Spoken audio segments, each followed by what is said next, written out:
भी सीसापुर। सिकंदर इस एरिया में एंट्री मार रहा था, और जब इधर एंट्री मार रहा है तो बताइए ये कौन सा एरिया कहलाएगा? आसान था, यहाँ दो तो महाजनपद मिलेंगे, एक आपका कौन सा मिलेगा? कंबोज, एक आपको मिलेगा गांधार।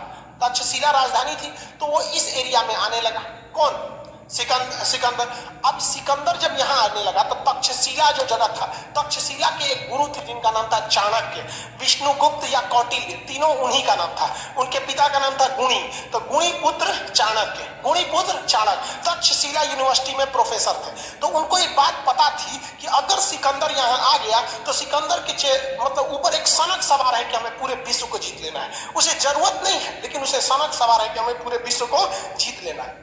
जब कभी भी कोई दूसरा व्यक्ति शासन करने लगता है अपने देश के ऊपर, तो सबसे ज्यादा अत्याचार गरीब लोगों पर होता है, क्योंकि उसको अपने से कोई मतलब नहीं। जैसे मान के चलिए हम ही को आप चाइना का प्रधानमंत्री बना देंगे तो क्या करेंगे? सबसे पहले चीन का दीवार तुड़वा देंगे। अब भारत के किसी व्यक्ति को आप चीन का शासक बना देंगे, क्या विकास करेगा? जिस जमीन पे आप पैदा नहीं हुए हैं, कभी भी उस जमीन से प्रेम हो ही नहीं सकता है। क्यों जमीन से प्रेम हो जाता है? बचपन से हम लोग उस जमीन की मिट्टी खाए होते हैं, मिट्टी खा खा के बड़े हुए ना, इसलिए इससे प्रेम हो जाता है। इसलिए हम इसके बारे में कभी गलत ही नहीं सोच सकते। सोचा सिकंदर आएगा भारत में, खुद तो करेगा नहीं, अपना कोनो स्टाफ बैठा देगा, कहेगा हमको यहाँ से 1 लाख रुपया भेजना, तू वहां से 2 लाख रुपया वसूलेगा, अपने कमाएगा। बहुत बर्बादी होने लगता है ना। तो ये बात किसको पता चल गई? चाणक्य को, कि सिकंदर एंट्री मार चुका है। सिकंदर चाणक्य ने तक्षशिला, ये जगह कौन सा है? तक्षशिला। कंबोज तो बर्बाद हो चुका था, तक्षशिला ही बड़ा था। कंबोज, ये जो तक्षशिला था ना, कंबोज को भी मिला लिया अपने में। तो तक्षशिला के राजा जो थे आम्भिक थे। तक्षशिला के राजा आम्भिक। आम्भिक में 2 समस्याएं। आम्भिक एक डरपोक शासक था, बहुत ही योग्य नहीं था। दूसरा, इससे थोड़ा अय्यास बहुत बड़का था। ये सब मराया है सब यही चक्कर में, सबको समझे में नहीं आता है इसे। तो इसको मतलब डेली कोई ना कोई इसको पसंद आ जाती थी। इसको अपनी पत्नी से जमता नहीं था आम्भिक को, तो इसकी पत्नी खुद से नहीं झगड़े। और जब कभी भी फैमिली में झगड़ा होता है ना, जब कभी भी फैमिली में झगड़ा होता है तो फिर बहुत बड़ा प्रलय आता है, बहुत दिक्कत हो जाता है, व्यक्ति का विकास रुक जाता है। क्योंकि सड़क पे पड़े कितने भी कंकड़ हो, आपके कदम नहीं रोक सकते हैं, लेकिन एक छोटा सा कंकड़ आपके जूता के अंदर चला गया ना, तो 1 कदम आगे नहीं बढ़ने देता है। इसलिए समाज में कितना भी खटर पटर हो, आपको विकास कोई नहीं रोक सकता है। लेकिन आपके अपने परिवार में कभी माँ बाप में झगड़ा हो जाएगा, चाचा से हो जाएगा, भाई बहन में हो जाएगा, आपका घर का विकास कभी नहीं हो सकता। और ये हिंदुस्तान के लगभग 50% घर की समस्या यही है, सबसे बड़ा समस्या है। यहाँ पे लड़ेगा सब अपने में, हद है यार। देखेंगे ना, अब मम्मी पापा में झगड़ा होगा, बताओ। बूढ़ो शिला, तक्षशिला के राजा कौन थे? आम्भिक। तक्षशिला के राजा आम्भिक। इनका पत्नी से जमता था नहीं, तो पति पत्नी जो होते हैं उन्हें दाम्पत्य जीवन कहा जाता है। शुद्ध हिंदी में दंपत्ति मतलब क्या होता है? Husband wife. तो इनके दाम्पत्य जीवन उतना अच्छा से नहीं था। जबकि सिकंदर की पत्नी रेक्सोना बहुत सुंदर भी थी, और मतलब दोनों में जमता भी था, दूरदर्शी विचारधारा की थी वो। अब इसका फायदा उठा लिया कौन? सिकंदर, और तक्षशिला पर आक्रमण कर दिया। तक्षशिला पर जब आक्रमण किया तो तक्षशिला पर आक्रमण के डर के मारे आम्भिक सिकंदर की अधीनता स्वीकार कर लिया, और ये भारत की जमीन पर उस समय अखंड भारत की धरती पर सिकंदर की पहली जीत हो गई।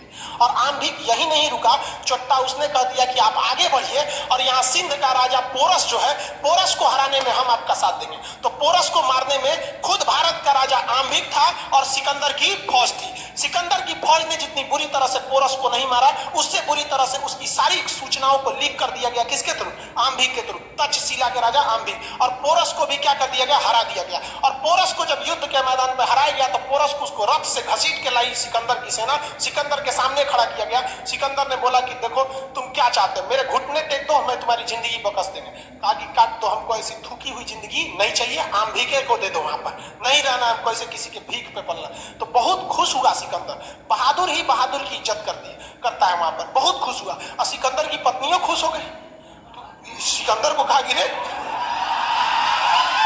देखा है खुश हो रही है रे, डबल बॉन्ड बनाएगी क्या? राखी बांध, राखी बांध। तो क्या बनवा दिया? राखी बनवा दिया। समझ आ रहा है कि नहीं आ रहा?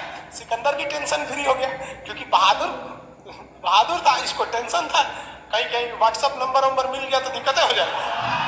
तो समझ में आ गया कि नहीं आ गया? तो सिकंदर की पत्नी का नाम क्या था? रेक्सोना। सिकंदर की पत्नी रेक्सोना ने किसके हाथ में राखी बांधी है? पोरस के।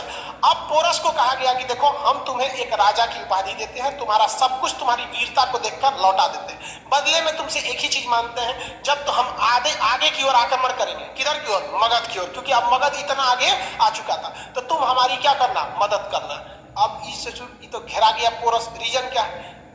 सिकंदर तो सार हो गया ना उसके, नहीं क्या हो गया? बानोई हो गया, बानोई हो गया वहां पे, एक वो रिश्तेदार हो गया। दूसरा, हारे हुए हो यार, तुम्हारे दादागिरी नहीं चल पाएगा हारने के बाद। कितनों शान दिखा लो कि मार दो, ये कर दो, लेकिन हार होती है।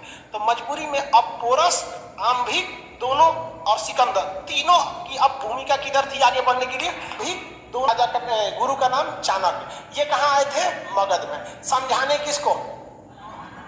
धनानंद को समझाने आए थे। और धनानंद को समझा रहे थे कि अगर ये सिकंदर यहाँ घुस जाता है तो यहाँ से आर्थिक विदोहन करेगा, आने वाली पीढ़ियों तक को बर्बाद कर देगा, आप इसको संभालिए नहीं तो बहुत दिक्कत हो जाएगा। अब इस बीच धनानंद नशे में था और ऑर्केस्ट्रा देख रहा था। कहता कि रे कहाँ का आया है ब्राह्मण? धनानंद इनको चाणक्य को उनका चोटी पकड़ के फेंकवा दिया बाहर। सोचो, चोटियां नोच के फेंकवा दिया, और नोचा तब खुल गया। बांधते थे लोग ना चोटी, उसे खुल गया वहां पे। अब धनानंद के सामने इनका गुस्सा 7वें आसमान पर था चाणक्य का, और चाणक्य ने वही कसम खाया था कि तुमने मेरी शिखा खोली है, इसको तब तक नहीं बांधेंगे जब तक तुम कोई धरती से ना उजाड़ देते हैं यहाँ पर। अब वहां से धनानंद चले आए वापस, सॉरी धनानंद कह रहे हैं चाणक्य। और चाणक्य यहाँ आए कहां पर? अपने तक्षशिला में, और अपने सबसे प्रिय शिष्य जिनका नाम था चंद्रगुप्त, सबसे प्रिय शिष्य का नाम था चंद्रगुप्त को कहा कि देखो ये चोट्टा अपने मदिरा पान में लगा हुआ है, इसकी बर्बादी करना तो ठीक से छोड़ेंगे नहीं, इस साले को हमारा बाल नोच दिया, बेइज्जती कर दिया यहाँ पे। समझा गया? चाणक्य ने अभी पहला काम हमारा क्या है? सिकंदर। इसलिए दिमाग से उतर जाओ और हकीकत देखिए। चाणक्य गुरु चाणक्य ने चंद्रगुप्त मौर्य को बताया ही नहीं था कि मगध में मेरी बेइज्जती हुई, क्योंकि गुरु को पता था कि जो मेरा शिष्य है इसको माइंड डेविएट हो जाएगा कि ये सिकंदर से बड़ा दुश्मन मानने लगेगा किसको? चंद्रगुप्त मौर्य, इसको धनानंद। इसलिए चंद्रगुप्त मौर्य को बताया नहीं, कहा कि यहां से ये लोग नहीं लड़ पाएंगे, ये कमजोर है, और तुम किससे लड़ो? सिकंदर से लड़ो। तो कहा कि महाराज हम ना राजा है ना कुछ है, हम चाचा वो अकेले 3-3 गो राजा, हम लड़ेंगे कहां? तो वहां काम आया अंधविश्वास। अंधविश्वास इतना भयानक चीज होता है कि किसी को डरा के रख देता है। गुरु चाणक्य और चंद्रगुप्त ये सिकंदर की सेना में ये बात फैलाने में सफल हो गए कि जो भी इस व्यास नदी को पार करेगा तो आगे भारत शुरू हो जाता है, मुख्य भूमि, और भारत देवों की भूमि है, यहाँ भगवान लोग का निवास होता है। बिना अनुमति कोई युद्ध की नीति से आता है तो भयंकर भयंकर बीमारी हो जाती है, आंख फूट जाता है, प्लेग हो जाता है, कुछ हो जाता है। तो सिकंदर का प्लेग हो जाता है, यहाँ कोनो हमारे यहाँ जादू टोना नहीं होता। तब तक भोजन में चंद्रगुप्त मौर्य सिकंदर की एगो सेना को मारा, अब मार के उसकी वर्दी वर्दी पहन के गुप्तचर बन के घुस गया, क्योंकि भाई गुरु थे चाणक्य, उनको पता था कि किस तरह से ये अजात शत्रु ने वर्षकार की मदद से घुसकर वैशाली में हर एक जानकारी निकाल दिया। उसी तरह चंद्रगुप्त मौर्य को चाणक्य ने एक गुप्तचर बना के किसकी फौज में घुसा दिया? सिकंदर। और सिकंदर इस अफवाह को फैलाने में कामयाब हो गया, और धीरे धीरे वहां के लोग डरने लगे। इसी बीच चंद्रगुप्त मौर्य ने खाने में जहर मिला दिया। उस समय फोरेंसिक रिपोर्ट होती नहीं थी, कौन सी पता चलेगा कैसे मर गया, वहां जांच होता था कुछ। और जहर एक से एक कैटेगरी का था, आज खाओ 2 दिन बाद मरो, आज खाओ 3 घंटा बाद मरो, आज खाओ 6 महीना बाद मरो, इस टाइप का। तो जहर दिया और 1 हफ्ता बाद उसका असर दिखने लगा। 1 हफ्ता बाद आपको पता ही नहीं चलेगा कि 1 हफ्ता पहले क्या खाए थे। आपको पता है क्या पिछले संडे क्या खाए थे? किसी को नहीं पता। कौन ध्यान देता है यहाँ पे? और घुसा पूरा तरह से फैला दिया अफवाह को। और इस क्या कर रहा है सर? आपके क्लास देख कर आके उम्मीद जगी है कि अब हम भी पीसीएस का एग्जाम निकाल सकते हैं। हाँ भाई निकाल सकते हो। चलिए ध्यान दीजिए। आप सिकंदर की फौज में अब धीरे धीरे क्या फैल गई? अफवाह। और कहा गया कि चलो एक काम करो, जिसको जिसको व्यास नदी पार करना है चलो। तो व्यास नदी में घूम फिर के आया सब। जानते हैं किसको ले आया था सब घुमाने के लिए? जो उनके खानवा में जहर दिया था, टहल के आया सब व्यास नदी में, 1 हफ्ता बाद मर गया। चाणक्य का देखो देखो देखो यही होता है यहाँ पे, जाओगे लोग तो क्या हो जाएगा? मर जाएगा। तो अफवाह भी बहुत फैली गई। अब जब एक आदमी अफवाह से मरता है ना तो बहुत भयानक हो जाता है। आप देखे होंगे भारत में चोटी कटुआ का पता नहीं कोनो को चोटी कटाया था कि नहीं, लेकिन अफवाह बहुत भयानक हो गया था। लड़की सब सोती नहीं थी, सब डर के मारे वहां पे। मुंह नचुआ वाला कई कई चीज ऐसा ऐसा अफवाह हो जाता है। तो ऐसे ही मुंह नचुआ वाला अफवाह कहां फैल गया? यहाँ पर। अब यहाँ पे तो धनानंद ने किसको भगा दिया था? चाणक्य के। यहाँ चाणक्य अपने शिष्य चंद्रगुप्त मौर्य के साथ यहाँ अफवाह फैलाने में क्या हो गए? सफल हो गए। अब सिकंदर की फौज दो कारण से, एक तो पूरी तरह से थक चुकी थी, लगातार युद्ध कर करके थक गई थी फौज। यहाँ धना इससे आम्भिक से लड़ी थी, लड़ने के बाद ही ना सरेंडर किया था, थोड़ा मोड़ा युद्ध हुआ था तू में। पोरस से बहादुरी से लड़ी थी और उधर से लड़ते हुए आ रही थी, और दूसरे की जमीन पे बैठी है, टेंट में लगा के नींद अच्छा से नहीं ना आई। उस समय व्हाट्सएप भी नहीं था कि घरे बतिया ले। कोनो का हाले फिलहाल ब्याह हुआ था तो वो घरे लौटना था बेचारा, फोन नंबर भी नहीं था उस समय, कबूतर खत ले जाते थे सब। तो कहा कि भैया हम नहीं लड़ेंगे, ब्यास नदी को पार नहीं करेंगे। दूसरा अफवाह फैल गया कि जो भी ब्यास नदी को पार करेगा वो क्या होगा? मरेगा। अब डेली उसके कहीं कहीं कुछ डिजाइन से मर रहा था सब। उसके बाद आ गया ब्यास नदी में बाढ़। अब ब्यास नदी लबालब हो गया। भारत की नदियों में बाढ़ आता है तो सोचा समुंदर बन जाता है। अब कैसे लड़िएगा? उसके बाद अफवाह यह फैला दिया गया कि धनानंद के पास हाथियों की बहुत बड़ी फौज है। हाथियों की क्या है? बहुत बड़ी फौज है। और सिकंदर हाथी लाया नहीं था, क्या लाया था? घोड़ा। और घोड़ा और हाथी के आगे घोड़ा कुछ करेगा? हाइट, युद्ध में हाइट का बहुत बड़ा फायदा होता है। किसी भी तरह से करके इसकी सेना में एक मनोवैज्ञानिक दबाव बना दिया गया और सिकंदर की फौज डर कर लौट गई वहां पे। सिकंदर ने बहुत कोशिश किया क्या करने के लिए? अपनी फौज को प्रेरित करने के लिए कि किधर चलो, भारत की ओर आक्रमण करो। सिकंदर की फौज मानी ही नहीं, कहीं कि बाहर में जाओ। सोचा राजा तुमको जाना है जाओ, हम नहीं जाएंगे, या ब्यास नदी पार करेंगे, उधर भगवान सबकी जमीन है, देख रहे हैं किसी का आंख फूट गया, कोई मर गया, कोई कुछ हो गया, हम नहीं जाने वाले, कहीं और हमको हमला के लिए भेजे। समझाते रह गया सिकंदर, लेकिन कोई उसकी बात को नहीं माना। चाणक्य की पहली नीति सफल हो गई कि हमें सिकंदर को वापस भेजना है। अब दूसरे नंबर पे कौन है? कौन? धनानंद। शक्तिशाली कौन था? सिकंदर। जब सिकंदर को वापस भेज दिया गया तो धनानंद को नीटेची के मसाला है। इन दोनों का विश्वास भी बहुत ऊपर उठ गया, लेकिन इसमें एक गड़बड़ हो गई थी। सिकंदर का जो नौसेना प्रमुख था, एडमिरल नहीं होते थे आज के समय में, एडमिरल, नौसेना प्रमुख नियारकस, क्या नाम था? नियारकस। वो अपनी फौज को चुपचाप नौसेना प्रमुख लेके चला गया, क्योंकि उसका काम था नाव बनाना नदी उदी को पार करने के लिए। समझ में आ रहा है कि नहीं आ रहा?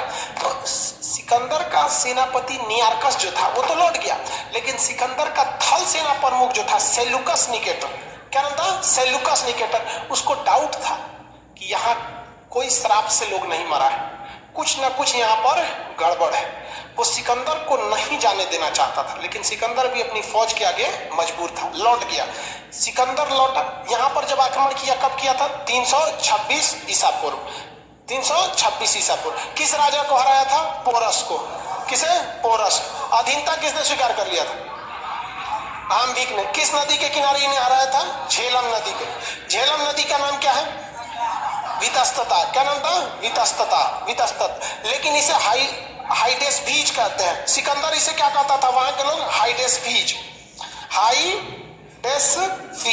कौन सा युद्ध? हाइडेस बीज। तो सिकंदर ने क्या आम्भिक से युद्ध लड़ा था? आम्भिक ने अधीनता स्वीकार कर लिया था। सिकंदर ने युद्ध किससे लड़ा था? पोरस से। सिकंदर ने किससे युद्ध लड़ा था? पोरस। क्वेश्चन आएगा, बता देंगे। सिकंदर के आक्रमण के समय मगध का शासक, सिकंदर की अधीनता स्वीकार करने वाला भारत का पहला शासक आम्भिक। पोरस ने अधीनता स्वीकार नहीं किया था, लड़ा था वो। आम्भिक ने। सिकंदर से लड़ने वाला भारत का शासक पोरस। इतना छोटा शासक है, सोचा लड़ गया वहां पे।